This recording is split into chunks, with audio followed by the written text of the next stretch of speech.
मुदाकराक्तमोदकं सदा विमुक्तिसाधकं कलाधरावतंसकं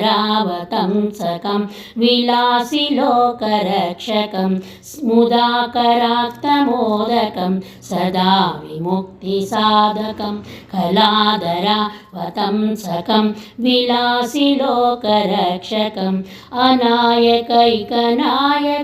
विनाशिते दैत्यकं नताशुभाशुनाशकं नमामि तं विनायकम्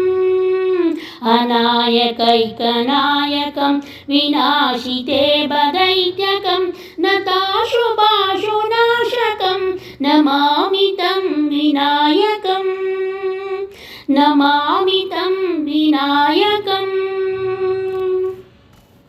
न तेतराधिभीकरं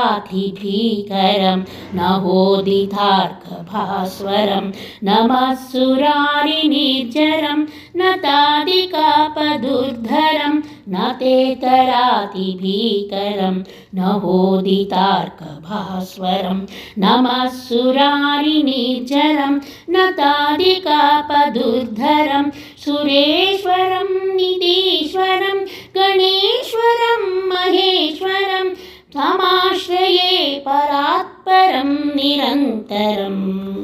सुरेश्वरं निधीश्वरं गजेश्वरं गणेश्वरं महेश्वरं तमाश्रये परात्परं निरन्तरम्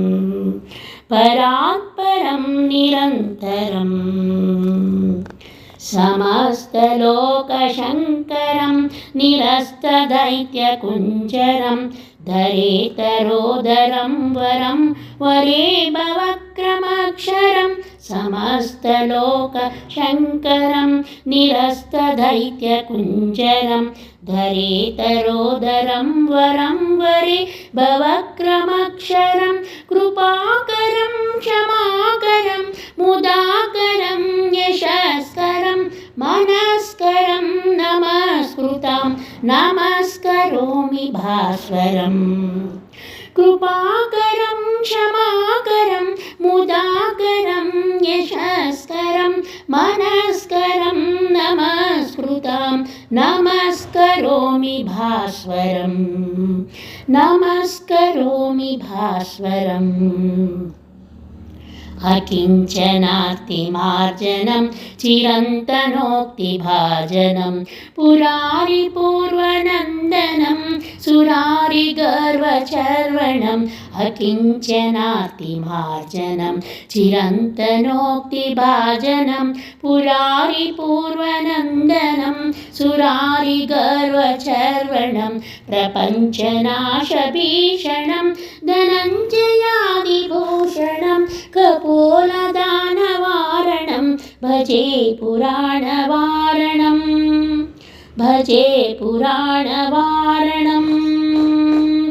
नितान्तकान्तदन्तकान्तिमन्तकान्तकात्मजम् अचिन्त्यरूपमन्तहीन मन्तराय कृताननं नितान्तकान्तमन्तकान्ति मन्तकान्तकात्मजम् अचिन्त्यरूपमन्तहीन मन्तराय कृताननं रुतन्तरे निरन्तरं वसन्तमेव योगिनां तवेकदन्तमेव तं विचिन्त्ययामि सन्ततां रुतन्तरे निरन्तरं वसन्तमेव योगिनां तवेकदन्तमेव तं विचिन्तयामि सन्तताम् महागणेश पञ्चरत्न माधरेण योपहं प्रजल्पति प्रभातके हृदि स्मरन् गणेश्वरं महागणेश पञ्चरत्न माधरेण योपहं प्रजल्पति प्रभातके हृदि स्मरन् गणेश्वरम् अगो अरोगतामदोषतां